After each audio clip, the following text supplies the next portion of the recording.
Stephen, because I think it's a great question, but it's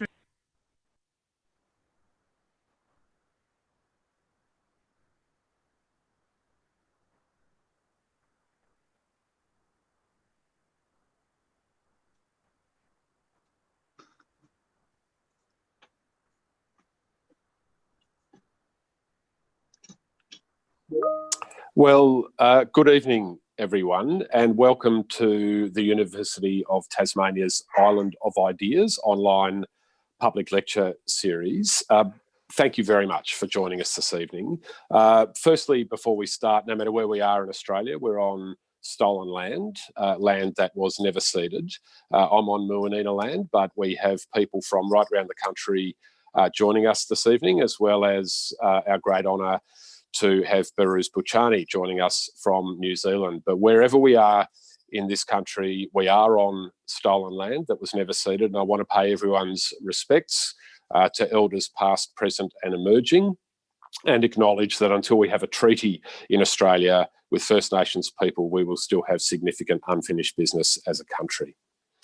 My name's Nick McKim. I'll be your MC this evening. I'm a Senator for Tasmania representing the Australian Greens and also co-deputy leader of the Australian Greens. I also went to Manus Island 5 times while Behrouz was imprisoned over there at the behest of the Australian and Papua New Guinean governments. And I was there when the food, the medication, the electricity and the drinking water were cut off in 2017 from over 650 people who had already spent many years being brutalised by the Australian government and the Papua New Guinean government. So it's a real honour and a privilege for me to be your MC for this evening. Island of Ideas is a program designed to keep the ideas flowing during a time where it's obviously really hard to hold live public events. Each year, the University of Tasmania presents many hundreds of lectures, forums, seminars and workshops free of charge for students, for alumni and for the broader community.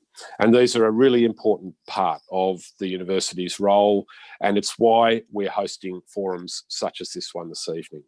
If I could just start by a few housekeeping notes before we get into the lecture today. Firstly, your microphone, camera, chat function and the raised hand function have all been disabled so that our speakers are not interrupted, but we will be able to take questions from you, the audience, for either Geordie or Behrouz after their conversation, and that can be those questions can be asked at any time simply by typing them into the Q&A function that you will see on your screens, and I'll present a selection of those questions to Behrouz and Geordie after their conversation this evening. And finally, on housekeeping, I wanted to remind you that this lecture is being recorded and there will be later access on YouTube and SoundCloud channels.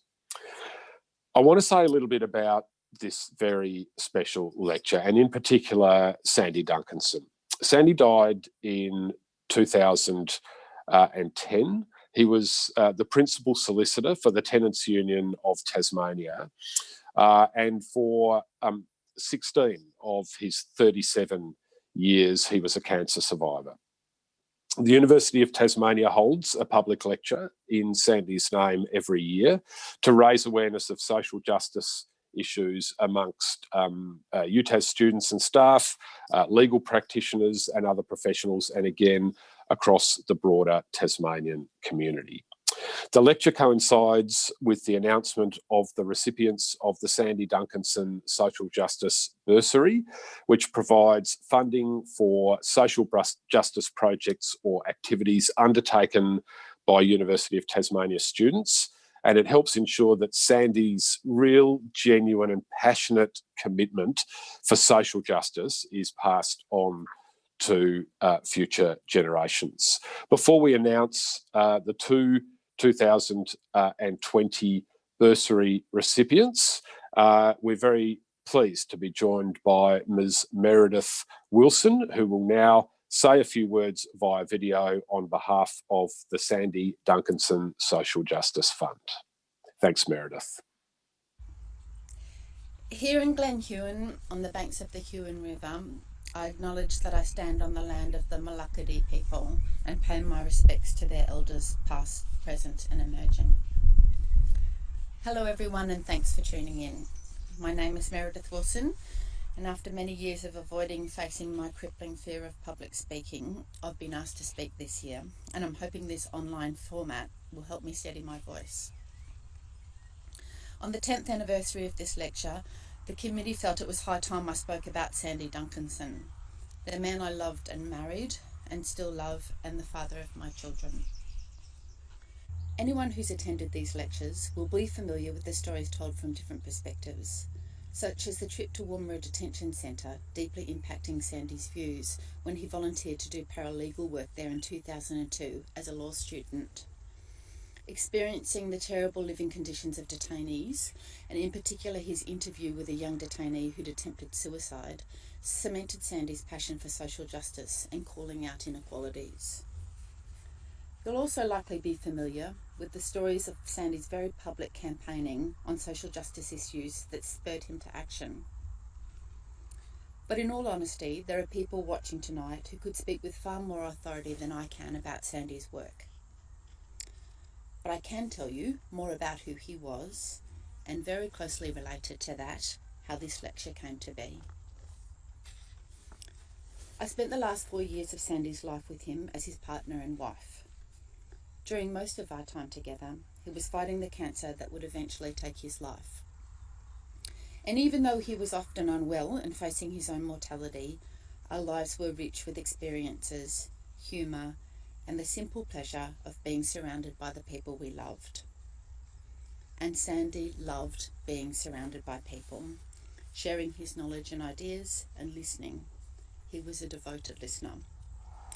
He was also very amused by his friends and would encourage them to tell his favourite stories over and over, delighting in how funny or clever they were.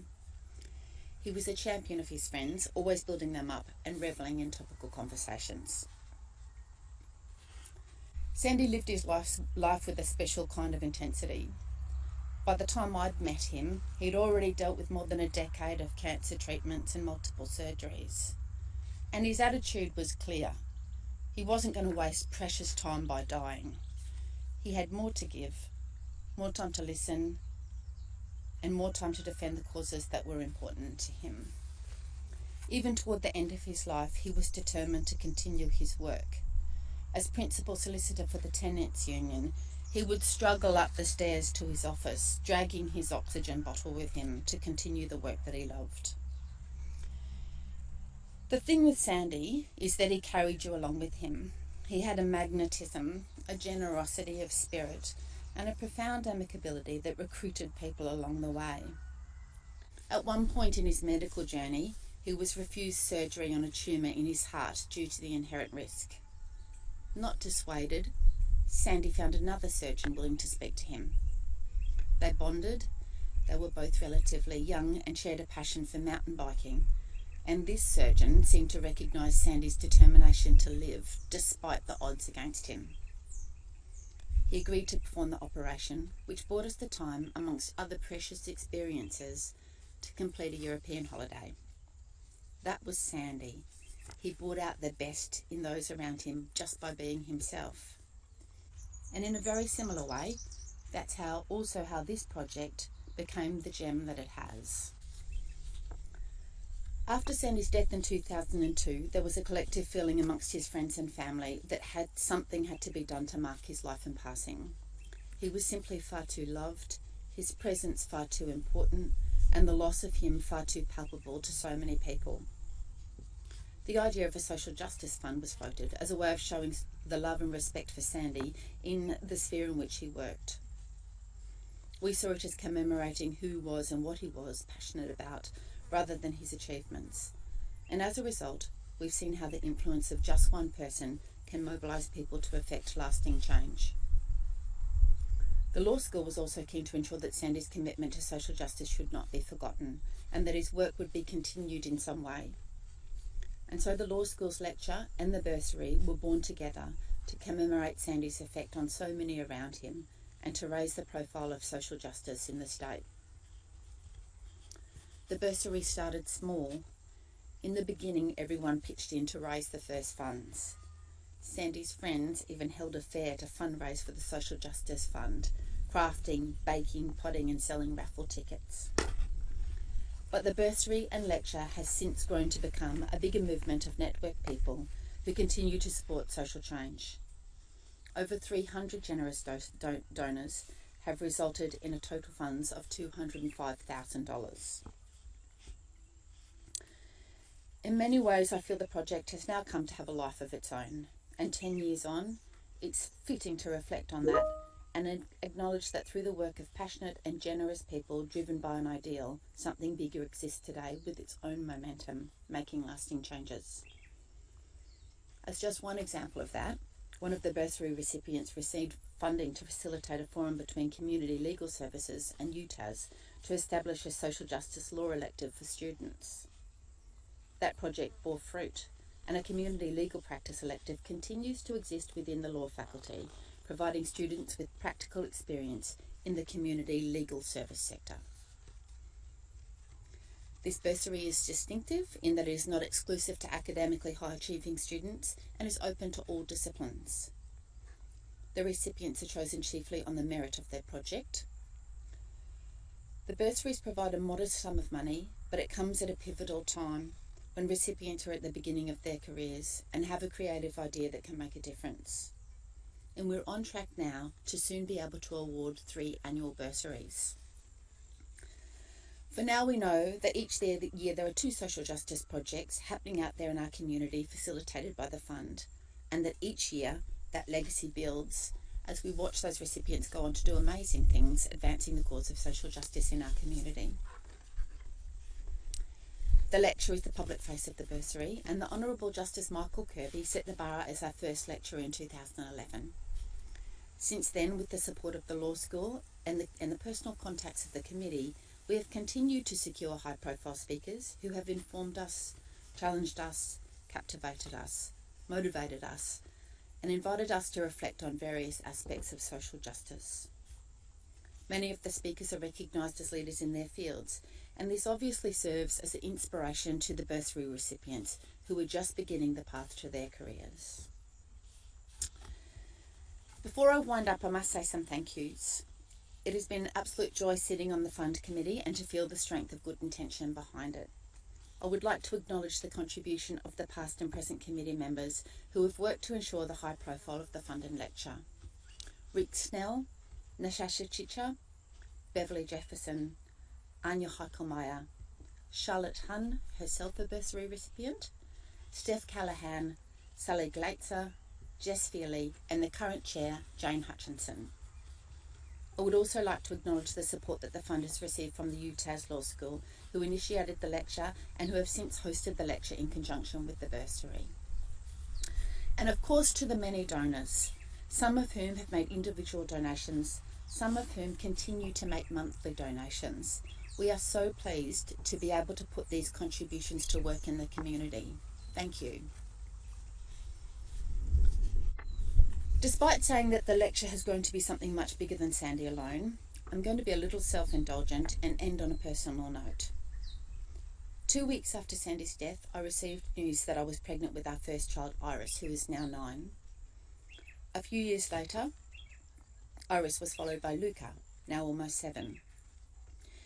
The girls have always been eager to hear Daddy Sandy's stories, and while they've mostly spent the duration of the lectures running up and down the foyer of the Stanley Burberry Theatre, I hope in time the lectures will mean much more to them.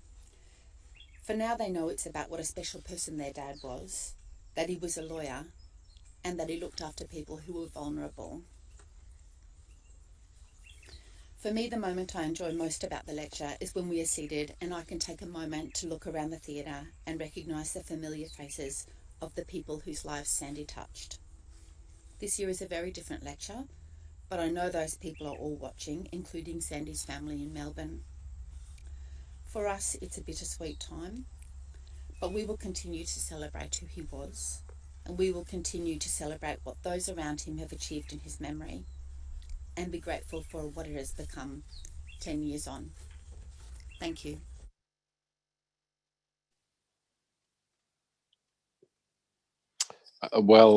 Thank you, Meredith, for speaking so bravely and so honestly about Sandy and for sharing insights into what drove Sandy to be such a magnificent and such a passionate advocate for fairness and for social justice. As Meredith said, part of what we're here to do tonight is to announce our 2020 bursary recipients. So both of the two recipients that we have this evening will make short presentations for us all about their projects. So please welcome our first recipient, Claire Otten, who is an honours student in education at UTAS, and Claire's project is titled Health Lit for Kids, Scaling Up and Sustaining a Health Literacy Program for Children. So over to you, Claire. Thanks, Nick. First, I'd like to start by saying thank you to the late Sandy Duncanson, to his friends, family and work colleagues. Receiving this bursary has been very helpful for me. It's enabled me to take time off of work and focus on my research. And it's also improved awareness of health literacy, which is my area of study. So I became interested in this through my background. So my first profession is nursing. I've been nursing now in emergency for 4 years. It's interesting because prior to working in the emergency department, I thought people would come in with traumas. I thought that would be the main reason for presentations, things like broken bones, stab wounds, these sorts of things. However, what I discovered very quickly since working there is that whilst trauma is an element of what we do, it's definitely not the main reason for presentations. What I found is that people were coming in with things such as diabetes, asthma, and mental health conditions. Many of these could be prevented. So it didn't really come as a surprise to me to find out that 50% of Australians suffer from chronic illnesses, a third of which could be prevented. Found this really sad, and why I found this sad is that because many of my patients didn't seem to have access to the tools necessary to make positive health choices. So it wasn't really the fault of the individual that they experienced poor health outcomes. That's where health literacy comes in. So the way I like to see health literacy is as an asset or a set of tools available to individuals so that they can access, interpret, and make sense of health information. This isn't just for the individual, but also for the community around them. Take, for example, I have a patient that comes in and they're being discharged with a medication. Their ability to take that medication correctly once they've left is dependent not just on them understanding the information, but also my ability as a healthcare provider to educate them in a manner that makes sense for them. So what we know is that health literacy is related to health outcomes, and we can see that very clearly on the screen. Health literacy is correlated with positive health outcomes. What we also know is that health outcomes are related to educational attainment. Say, for example, you have a child in a school. If they've slept well, if they've eaten well, if they're in a good mental state, they're more likely to be able to learn. And there's actually a bi-directional relationship there. So if someone is well educated, they're more likely to be able to make positive health choices leading to positive health outcomes. So what we can see here is that by improving health literacy, you have the potential to improve both health and education outcomes, which are both rights of the child. So how I became involved with this project. So after a year of emergency nursing, I was quite sad and I got quite frustrated seeing all of these people present. So I thought about how I could make a difference. One of the things that I thought I could do was become a primary school teacher and teach young kids. So I enrolled in the Master of Teaching. About halfway through, so 1 year into my course, I was approached by my now supervisor, Dr. Rosie Nash, and she asked me if I'd be interested to come and join her research team. I said yes. What I was very shocked to discover is that despite being outlined on the Australian curriculum, many teachers don't feel confident to teach health literacy. So this is where Health Lit for Kids comes in. So we're a multidisciplinary research team established by my supervisor, Rosie. So we're made up of teachers, nurses, pharmacists, psychologists, and dentists. And we're all at varying stages of our research career. So I'm an honours student, but we go right up to professor. So what Health Lit for Kids does is it provides teachers with professional development to support them so they can implement health literacy into their classrooms. What my honours research specifically looked at is looking at the teachers and how they experienced the program. What I found is that after involvement with Health Lit for Kids, teachers reported an increase in both competence and confidence to teach health literacy. Even further, parents noticed a positive change in health behaviour with their kids. I think this is a really awesome finding, because what we can see, therefore, looking then at the screen or the slide, is that involvement with Health Lit for Kids has the potential to help overcome both health and educational outcomes.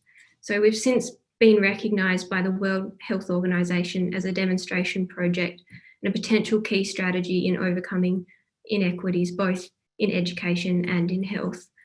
This is super exciting and awesome, but so far we've only implemented it in 5 schools, which is why I plan on continuing this research next year through a PhD program. I believe that by furthering this area, we could help to redress further health inequities and education inequities. Thank you. Well, thank you, Claire. And it does sound exciting and awesome. And I'm sure I speak on behalf of everyone here tonight to just wish you all the very best with that really critical work. So thank you and good luck to you, Claire. Our second bursary recipient is Miranda Kellett. Miranda is a second-year Doctor of Philosophy in Environmental Studies candidate at the University of Tasmania. And Miranda's project is actually something very dear to my heart. It's entitled Managing Tourism in Protected Areas for Socio-Ecological Justice. So over to you, Miranda, to tell us all about it. Thanks, Nick, and good evening, everyone. Many people listening tonight will be aware of the Tasmanian government's policy to unlock the state's protected areas to tourism development. Tourism ventures have operated in our protected areas for decades, and many Tasmanians have enjoyed more than one of these experiences. But the policy begun in 2014 seemed a deliberate attempt to shift the conception of protected areas away from conservation towards commodification. My concern that my favourite places would be overwhelmed with tourists as a result sparked my interest in this research, and I recognise that I went into it with a fair bit of my own bias. I've done my share of travelling, and I've seen how tourism has overwhelmed some of the world's most beautiful places and displaced local people. I've always relied on being able to come home to the peace and quiet of Tasmania. But as I began my research, I realised my understanding was pretty blinkered and heavily informed by my white privilege. I began to see protected areas not merely as sanctuaries from the noise and destructiveness of modern humanity, but as fundamentally social spaces into which we bring the same processes of injustice that we create elsewhere. My research so far has sparked many questions for me about how we manage our protected areas. Like, why don't Aboriginal people have the power to prevent actions that could damage their cultural heritage in protected areas? Why can't Aboriginal people practice culture on country on their terms, but tourism operators can land helicopters in remote areas or build private luxury huts on public land? Why hasn't the government made any substantial progress towards promises of joint management with Aboriginal people? Why hasn't more land been handed back to Aboriginal people in Tasmania? And who am I to oppose the economic conception of a landscape that was an economic resource for Aboriginal Tasmanians for thousands of years? Why has the government used public funds to build the hugely profitable Three Capes track on public land, only to exclude the many Tasmanians who can't afford it? Why is commercial tourism a priority in protected areas when the Tasmanian government hasn't met its international and national obligations to disable people in these places? Why aren't developments in protected areas subject to the same public scrutiny and statutory assessment processes as other land tenures? And finally, where are the needs and interests of the other beings in all of this?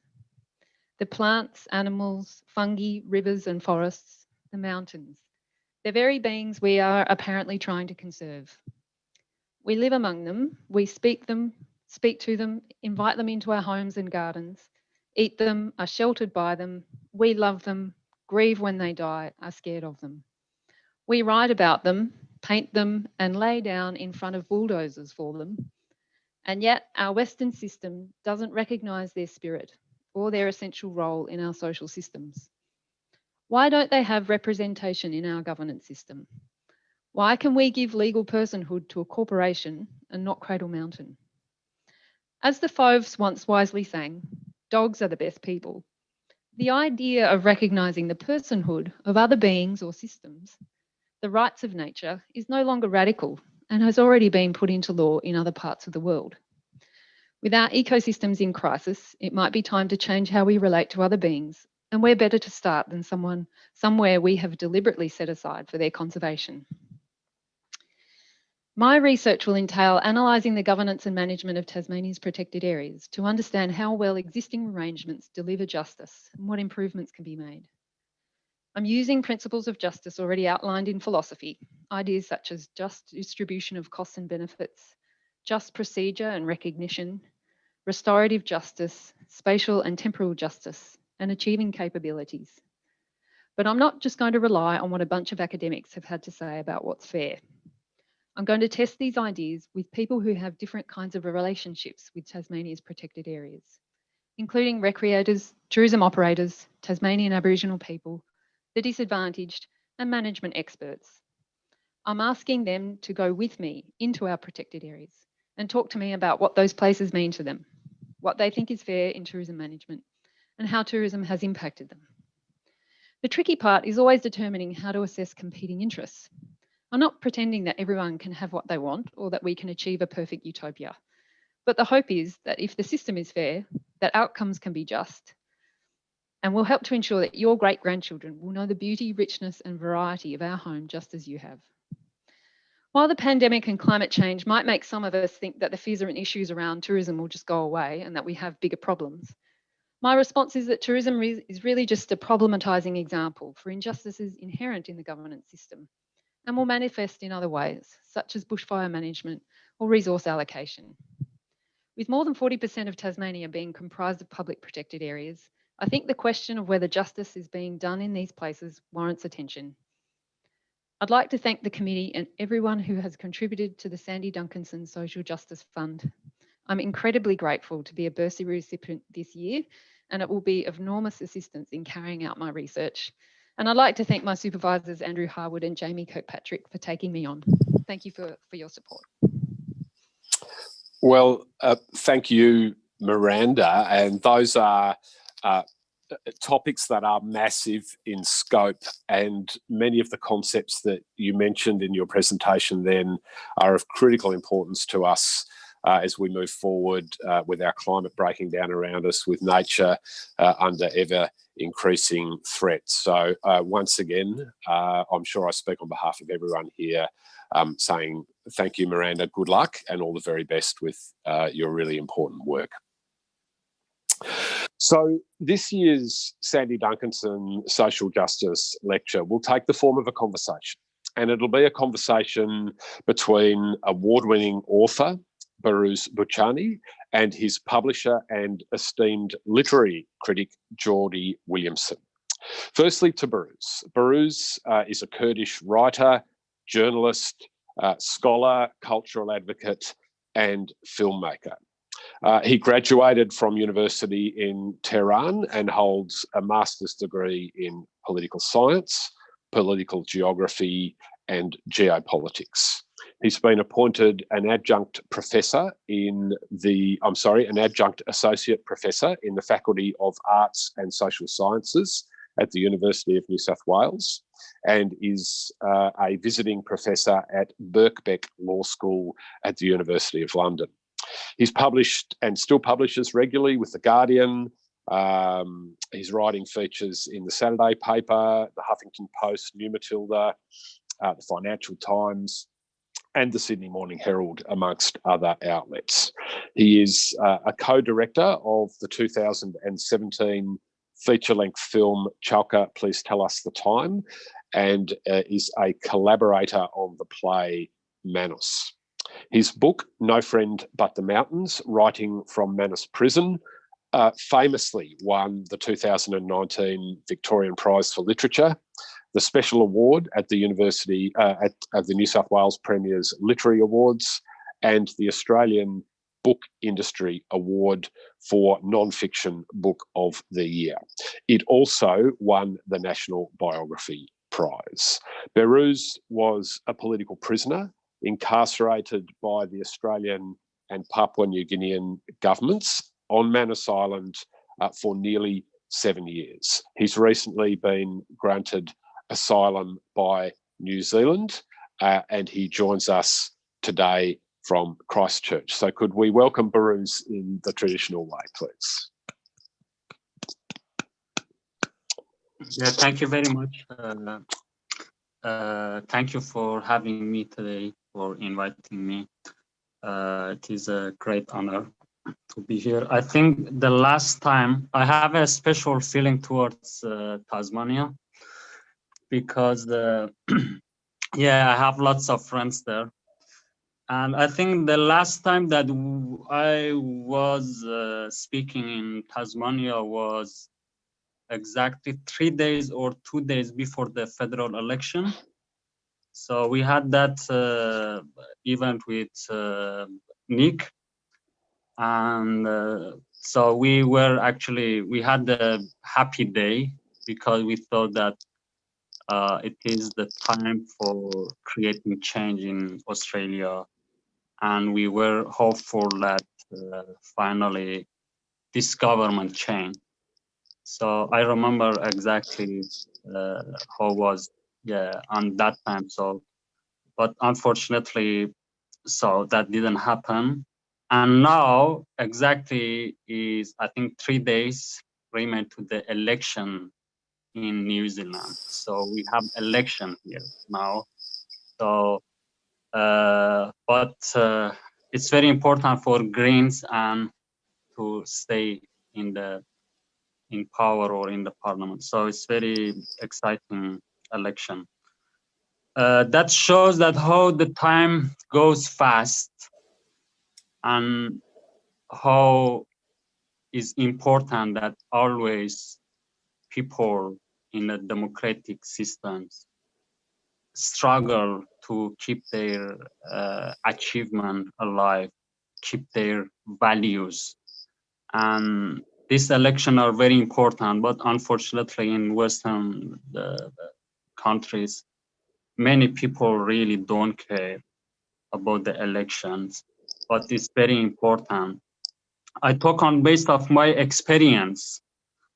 Unfortunately, over the past 2 weeks, I was attacked by 1,000 people, I mean nationalist people in Twitter.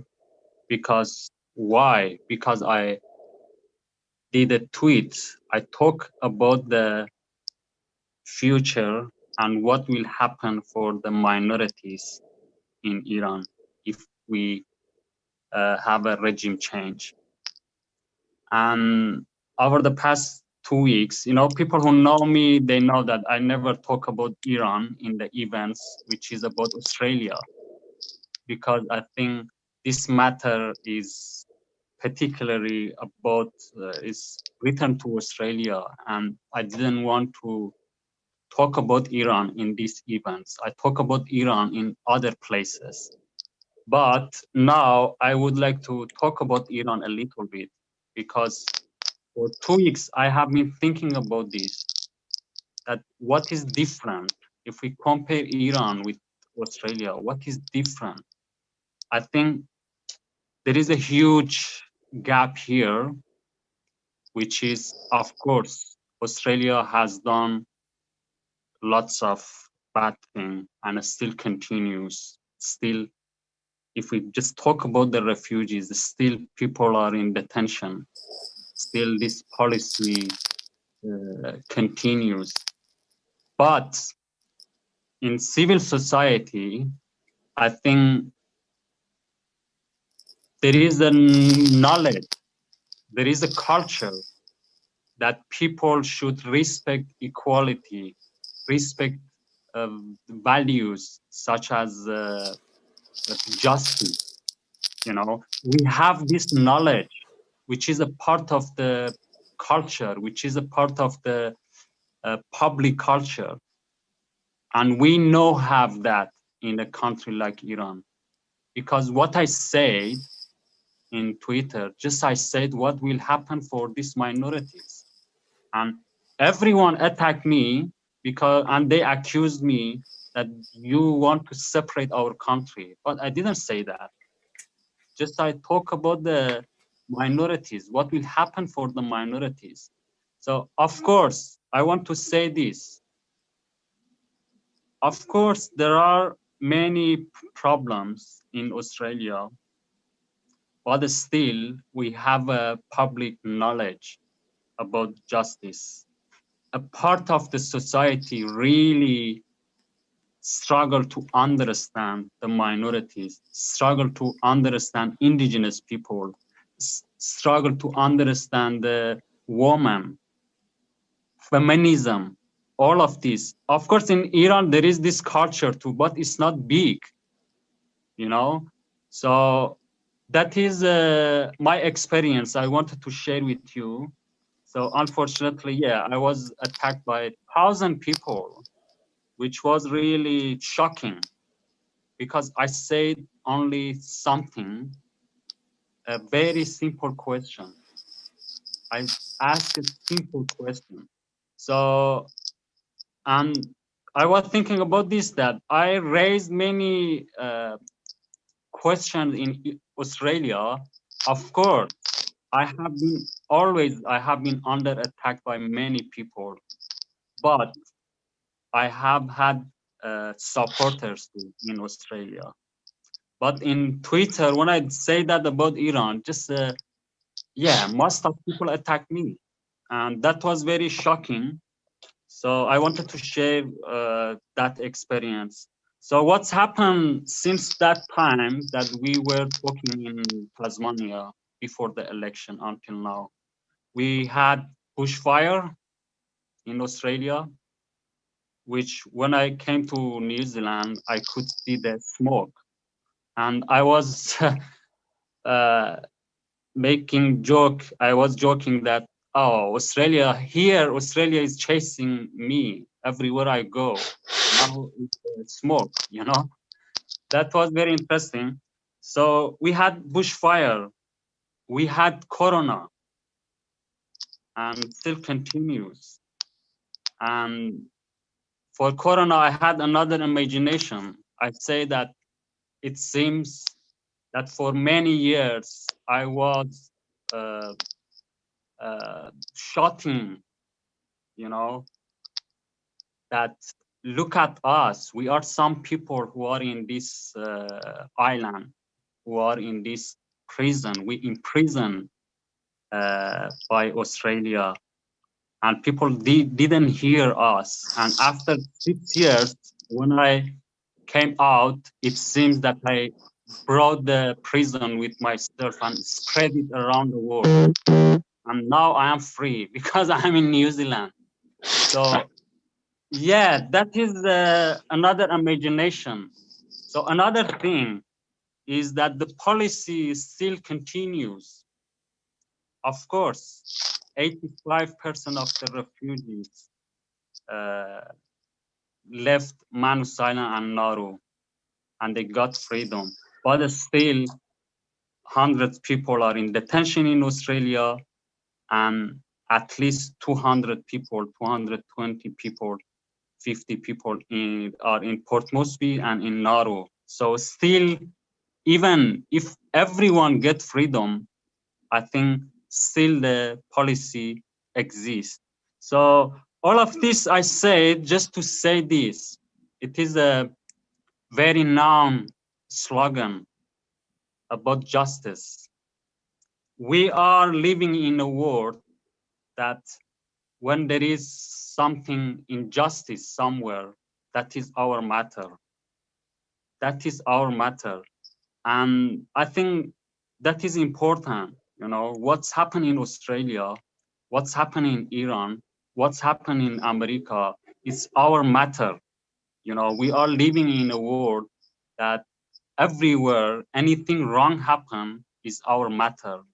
So I think that is, and just interesting thing that right now I'm working with Tara June Winch, the Australian Indigenous writer, that she recently, her book really impact on Australia. So Tara lived in Paris. So we are working on a question about future. What is future? What will happen in future? The imagination of future. And in the same time, a Kurdish writer who lives in Canada, Ava Homa, she contacted me and she said that we are working on a project that 100 of the Kurdish writers imagine 2046, imagine future, and each person write a piece that we publish it as a book. And I was thinking about this, that why we are thinking about future, why we imagine future. You know, in 2 weeks, 2 people contacted me and they asked me, what is your imagination about future? I think that can be a horrible question too, because we are living in a world that we are concerned about future. We are concerned about this planet. We are concerned about the principles, the values. And I think that can be scary, and it's really difficult to imagine future. And now, after 2 weeks, still I didn't answer that question. I don't know what should I say. How can I imagine future? So I think that is very important. So future can be opposite of history. And unfortunately, in Manus Island, all of the works that we did, we say that we are working for history. Why history?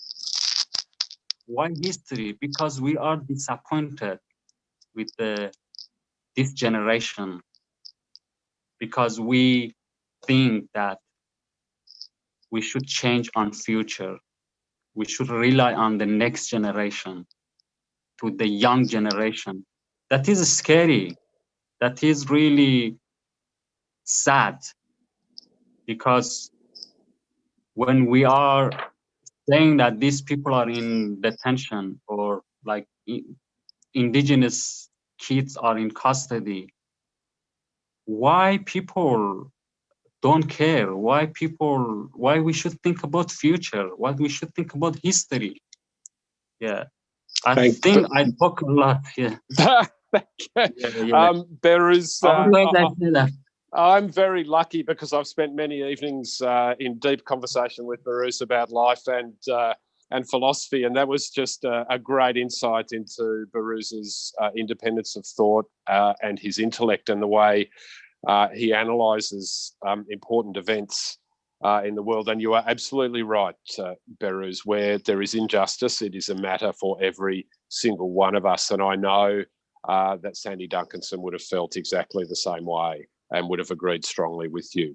To have a conversation with Behrouz, can I introduce Geordie Williamson? He is the publisher of Pan Macmillan's Picador imprint and was the commissioning editor of Behrouz's book, No Friend But the Mountains, which was published in 2019. Geordie is also the former chief literary critic of the Australian newspaper, and his essays and reviews have appeared in multiple newspapers and magazines, both here and in the UK, for well over a decade. In 2011, Geordie won the Pascal Prize for Criticism, which is Australia's only major national prize awarded for critical writing. His book, The Burning Library, Our Great Novelists Lost and Found, explores the lives and work of Australia's greatest authors and is acclaimed as the perfect introduction to Australian literature. So Geordie, Behrouz has given you plenty to get your teeth into there in your conversation. So it is over now to Geordie and Behrouz.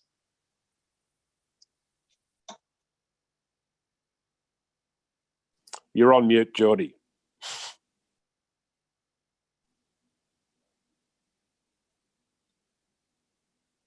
There. I'm unmuted. All right. So if you can hear me now, thank you so much, Nick, for that. And you're absolutely right that Behrouz, your introductory comments just raised so many questions. Indeed, I remember the last time you and I spoke was not that far away from the election either, and I remember that sense of like earnest hope amongst obviously a self-selecting audience that what we would have is a very different kind of political order in Australia and a different set of decisions about what and who we valued and how we went about the process of dealing with those who came to us from elsewhere around the world. But the main point that you made and the incredible irony is that I'm sitting up in Darwin at the moment. I'm on Larrakia land. I'm a Ballander, a white fella on Larrakia land, staring across the Arafura Sea. This is the closest that I've ever been to where you spent all of those years, and still we've never met in person, and that makes me sad. But I really feel close to your lived experience as published in No Friend But Mums, and I'm aware of the vast irony that is at work, that all those years of being stuck because we refuse to allow certain humans to move in certain places, and now the entire planet is in lockdown. The entire planet is in a sometimes a more well upholstered version of Manus, and sometimes a less upholstered, a really bad version.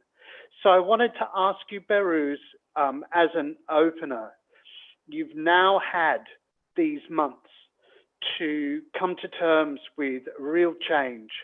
The last time we spoke, you were huddled in a room of a mixed house in Port Moresby. There were kids coming and going, and now you are free. Whatever that means. I'm sure you have complicated thoughts about that. Can you tell us, Behrouz, what these past months, this freedom that you've experienced, what has it meant for you? How has it changed things for you? Has it clarified things? Has it made things more complicated? Where are you at right now? Yeah, thank you, Geordie. Yeah, it's really very nice to see you again. So we have been working, we have been in touch for many years. It's like a journey that we started.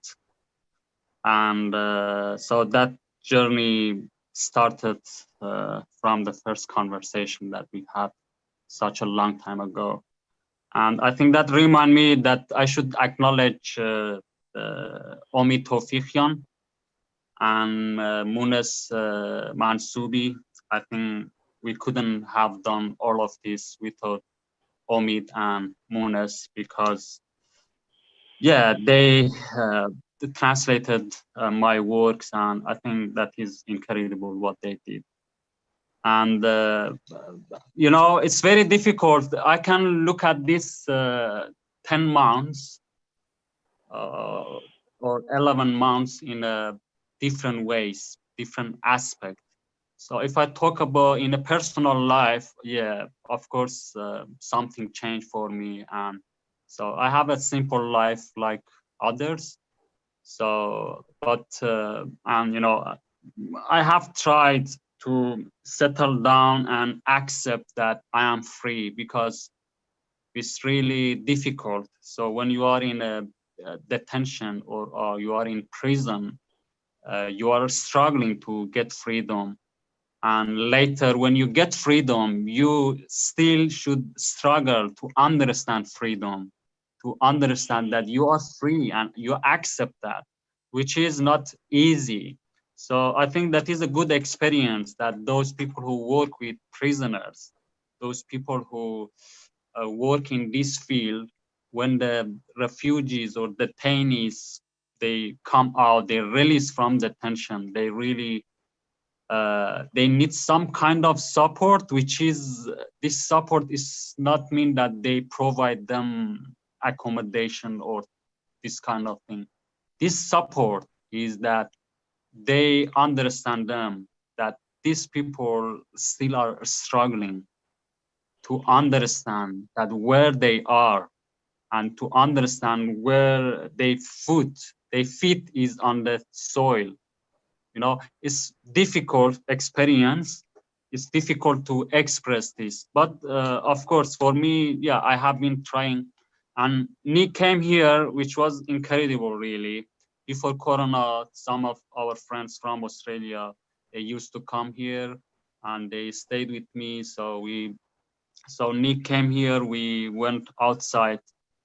We went to the mountains, which was really incredible. And so all of this, but regarding my work, actually, of course, it was difficult for me to continue to write because everything, the environment was new and I faced a new environment. And I remember the first days that I arrived in New Zealand, when I go to bed, I used to, when I close my eyes, I used to see many people in my, they came to my mind, the street, cars, buildings, you know, city. It was like this, that the city, the whole city with people, with cars, everyone were in my brain. So it took time that I sleep. I mean that everything was new. So of course, in this situation, you cannot really write well and you cannot concentrate because you're like a computer that suddenly so much data you enter. So that is difficult to manage it, you know. So of course it was difficult to, and I didn't want to write. But later I started to, because, you know, all of my works is just fighting to get my identity back. So when you become a refugee, you suddenly lose everything. When you become a refugee in 24 hours, you lose your identity and you reduce to only a concept, like a label. And so all of my works just to get my identity back. And now that I came out, still I should struggle to get my identity back because people just know me through that experience. People want to see me only in that category. And I don't want that because I'm bigger than that, or I'm not that. I have something different to say because I am a human. So that's why I am working on a new book, which is a collection of short stories, and which is fiction. It's not about Manus, it's not about refugees, you know. It's completely different fiction, just to say that, you know, to express who, you know, to say what I want to say. And but alongside that, I think it's very important because I have responsibility about those 6 years. And I think it's very important that I share my experience, to share my ideas and knowledge on base of my experience and my works. So that's why I am working still in this field, I mean, in a academic way, in with the researchers, with academics. So now I and Omid and Janet Galbraith and Honey, we work on a journal which is an academic journal, and hopefully we publish it next month or next 2 months. So that work actually is on base of what Janet did. Janet collected works, writing, and artworks by the refugees from Australia, Manus, Nauru, and Indonesia. So she collected so much works, and we have this material now. So we are working on this. So hopefully on future, we publish more books on base of these materials. Yeah, so we will publish this soon, but another one, which is a book that is collection of my best articles that I wrote in Manus. So 6 or 7 researchers respond to these articles. So we are going to publish that definitely on 2021 next year. So that is 2 works, because I believe that we should do fundamental work. I don't want to be as a witness, you know. Before I came to Australia, even we were not witness, we were voiceless. And people look at us in this way, that we want to be their voices, the refugee voices, but we have voice. We have voice. And later when I work, people will say that they want to see me in a category of witness, being witness. And I'm not that, you know. We want to be a part of the discourse, the main discourse, to create knowledge and create our language. So that's why I'm working in this way.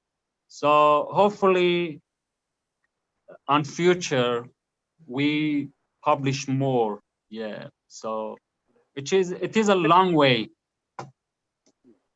Behrouz, I'm so thrilled that you're writing again, and I'm also thrilled that I feel that you've honourably more than discharged your responsibilities to the kind of witnessing that you speak about. But I'm also thrilled to hear that you're writing fiction, because I know that as a creative writer and as a poet, that's how you see yourself at heart. But while you were speaking, I also thought of you in terms of Kurdish experience. And for people who are listening who may not really have a real grasp of what the Kurd situation is. I mean, you are the largest stateless population without a state in the world. You have been murdered and disenfranchised and displaced for so long by not only the Iranians, but Iraqis, Turks. You have no friends, as the title of your book says. I wondered, now that you've been able to leave Manus and create your new life, that you might see yourself more in the sense of a Kurdish exile tradition, that you are a Kurd who, because you can't be at home, must write about Kurdish things from a long way away. Is that close to where you are, or is it more complex than that? Yeah, I think that is very important issue, important subject that you raise. Yeah, thank you very much for raising that. Because everywhere I go, people just want that I talk about my experience as a refugee and talk about my work as a refugee. So I think that is important, because the reason I use that title, No Friend But the Mountains, is because that title is written to the history of resistance in Kurdistan. So the Kurdish people have been resisting and fighting and struggling to create change, to get their basic rights. And that's why, but always, in many times in the First World War, and you know, there recently 3 or 4 years ago, when there was a referendum in Kurdistan, north of Iraq, that no one in this world supported those people who 96 people voted yes. And the most closest one was in Rojava in Syria, that whole Kurdish people, Kurdish fighters were actually had the huge and great role to defeat ISIS. And later American superpowers left them alone. So I mean, that is a part of history of Kurdistan. And the reason I use that title, because I believe that colonialist mentality is same everywhere. There is no different in Australia, New Zealand, Iran. Everywhere is same, because people who have power, they don't want to share that power. You know, they don't want to share that power. And in feminism, we have that. You know, I mentioned feminism because now it is a more public culture and knowledge, and people really understand this, that men don't want to share their power. They don't want to be equal. So that happen in minorities too. So everywhere colonialism is with the same mentality. So in Kurdistan, so what I believe that what's happened with the refugees in Manus Island now is on base of colonialist history in Australia, and is linked to the colonialist history in Australia. And that is same, and that is written and related to my experience as a Kurd, because I was born in a colonialist system, and that system still continues. So what's happened, I use that title to my book just to link them together, to introduce people. And what's happened in Manus, I did nothing. I just borrow the resistant cultural elements in Kurdistan that already exist on base of 100 years struggling. I use that culture and I reproduce it in Manus Island in a different context, but in some ways in the same context. So what is that culture? Is that Kurdish people never introduce themselves and present themselves as a victim. Kurdish people never see themselves as a victim, and they always struggle. And in Manus Island, I challenge that concept. Actually, I'm not agree with this title of this event, that isolated from justice, you know, that is in the category of victim in some ways, you know. I mean, that is a part of Kurdish culture, and I reproduce it. Another thing, in Kurdish culture, Kurdish resistance is fighting and struggle to create a fundamental change. And in Manus Island, I didn't fight to make the situation better there. I was fighting to create change for everyone. And that is very relate. Yeah, thank you very much for raising that. Yeah. Behrouz, I'm thinking now, I mean, there were many times during the path to publication of No Friend when you and I both, and Omid, and all of the wonderful people around you who were trying to help you through, felt that it was a very difficult process. It was fraught, it was hard, and there were times when I personally didn't know whether the book would be published.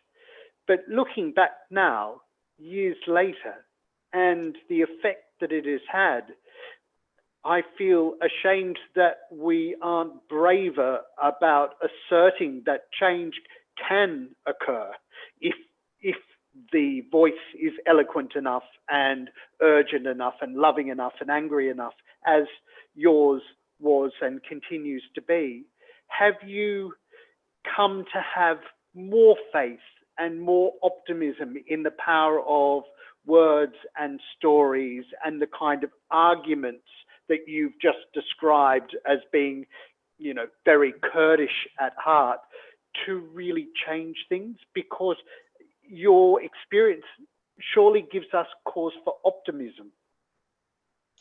It's really difficult, you know, it's really difficult.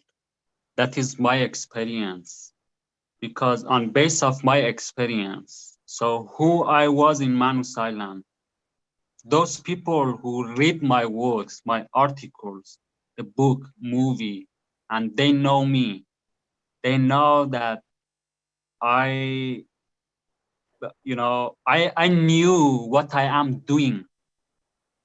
You know, I knew what I am doing, and now I know what I am doing, and I'm aware of that.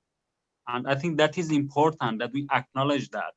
But after such a long time to create those works, still, and, you know, challenge the language, challenge the narrative towards the refugees, challenge the language of the power structure.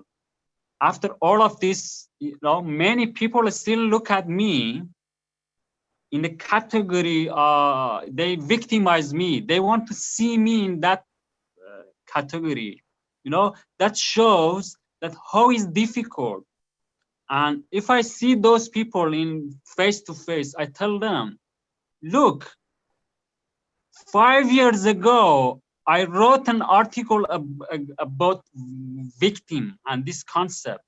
And I have been fighting, and I criticized this concept. And after 6 years, 7 years, now you sit in front of me and you look at me in a category that I was the first person who criticized that. So that means how is difficult really to challenge people's imagination. It's not easy. We cannot challenge that. We cannot create change only by writing a book or a movie, or, you know, it is a movement. It's take years and years. And I think feminism is for me, feminism is a great model, great example that now really we are seeing some change. Now we are facing a generation that men, not all of them, but many of them, they want to really understand and learn. I think that is a huge achievement. That is a huge achievement. That happened for the minorities too, for refugees, for people who marginalized. But it's really difficult. Let me share with you this example, this story that happened for me. And everywhere I go, I share this just as an example. That when I came to New Zealand, so people were reacted in different ways.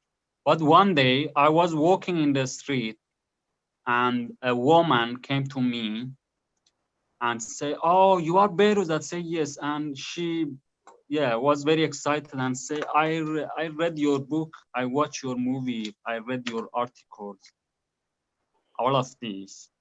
And I said, "Thank you." And this, so we had a short conversation. Then she said that, "I want to donate something."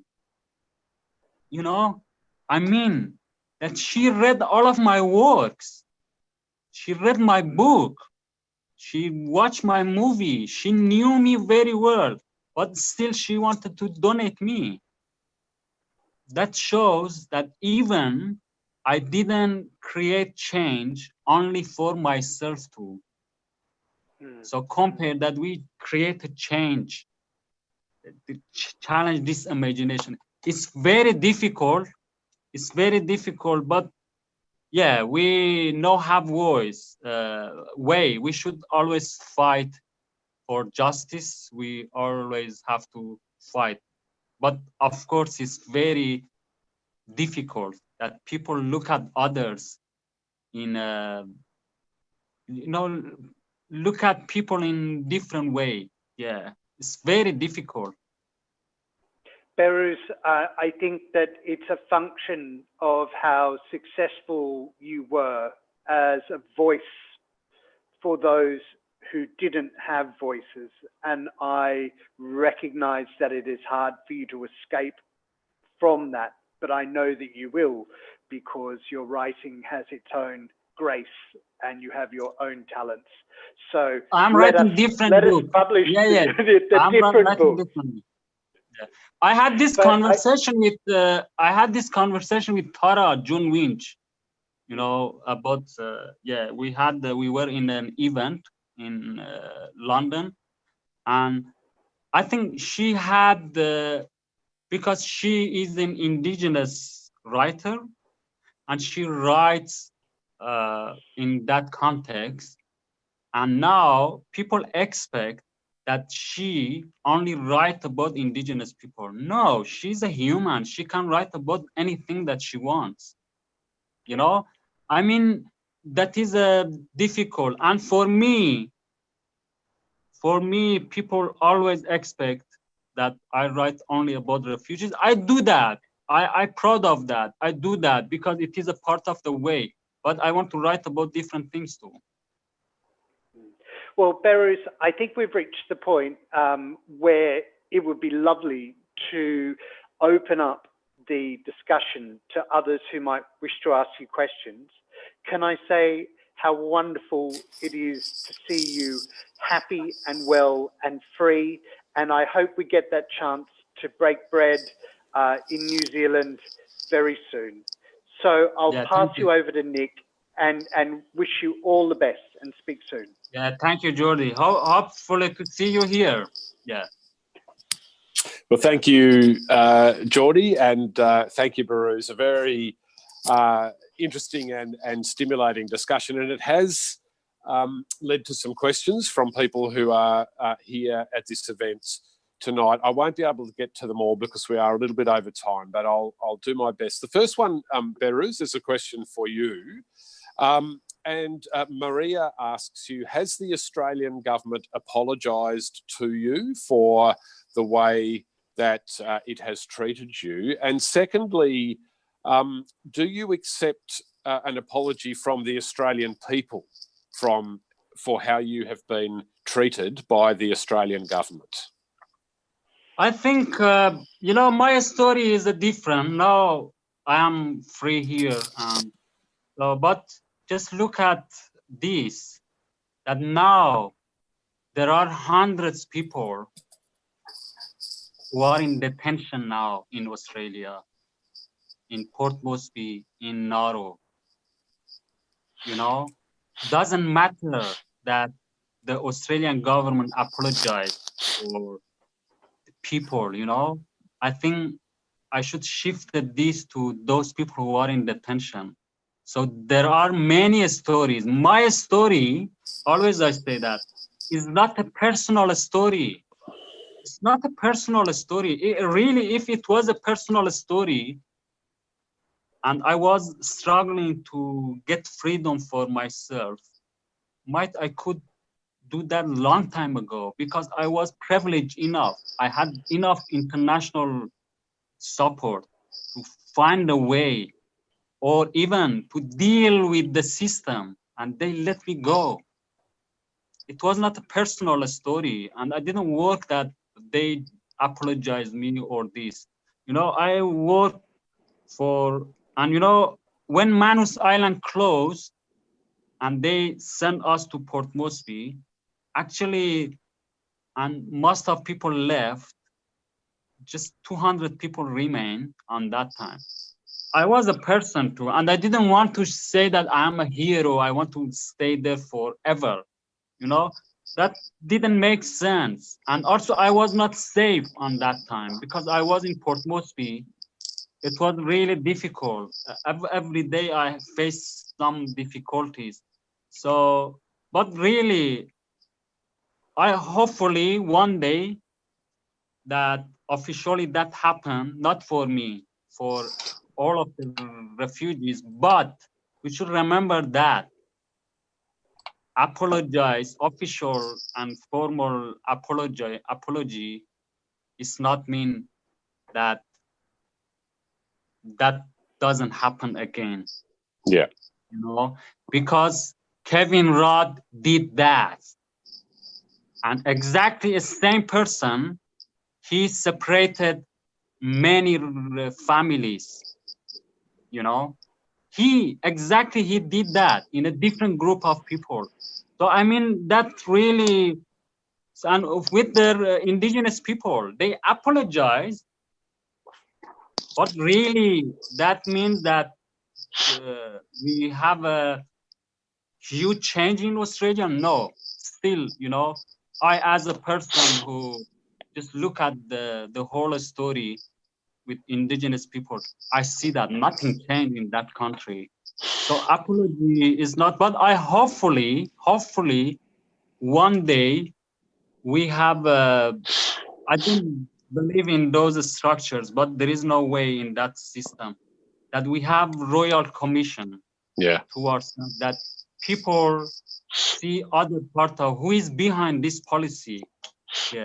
I am sure, I believe, I say that very loudly, and I say, I am sure, I know have document for that. I know have something to prove that in the court, you know, but I loudly say that I believe there is a huge corruption in that system, in behind of this policy. I'm not talking about tragedy or humanity, this corruption, because they spend $9 billion. Where is this money? How did they spend this money? Hopefully that one day people know, because already we know, everyone know that there was a tragedy, and but regarding this, people of Australia care about money a lot, you know. Hopefully that happens one day. Hopefully it does, and a Royal Commission is absolutely essential. Behrouz, I know this question will be an interesting one for you. The government has used, this is from Jeanette, the government has used a fear of other people to try to get Australian people to support what's happened to refugees on Manus Island and Nauru. So they've generated, tried to make people frightened of refugees. But the question is, what do you think Australians should be worried about for our own future? Yeah, I just read the news today that that guy, Claudio, it's difficult. Always I had difficult to pronounce his name. What his name? Which guy, sorry? This guy who is with Peter Dutton is behind design this. Oh, Pezzullo, Michael Pezzullo. Oh, yeah, very dangerous man. Very dangerous man. He was. Yeah, he was in Tasmania, I think, recently, and he says something about the, you know, like national security and the. I think, you know, it's very interesting that this guy and people who follow him, just they, you know, they believe in what they say, which is on base of nothing. And he recently, he said something about fascism. Yeah, he said that. And I think that is very interesting, that those people who make the society insecure, they want to show that they care about the security, you know. So he said that on future or near future or now, we will have a problem with the fascism. And this guy, 7 years ago, 6 years ago, we called him fascist. Yeah. And he is a part of this narrative. He is a part of this propaganda. And I think instead that we ask him that and put pressure on him, that you did this, you are a part of this, you designed this, you create this language, you know, to create this fascism culture. And now he wants to show that he cares about people, he cares about Australia, and he wants to save the society in front of fascism. You know, that is very interesting. That is very interesting. That this guy, that we call him, I remember we call Adam Ban. I have some difficulty to pronounce his family name. Yeah, he, long time ago, I remember that he called them terrorists in a speech, long time ago. And now those people come and they say that we want to save you in front of fascism, you know? Of course, he talk about the refugees again. She talk about climate change and all of this. And that is true about climate change too. You know, this government, that they really didn't care, and for a long time, they don't want to believe in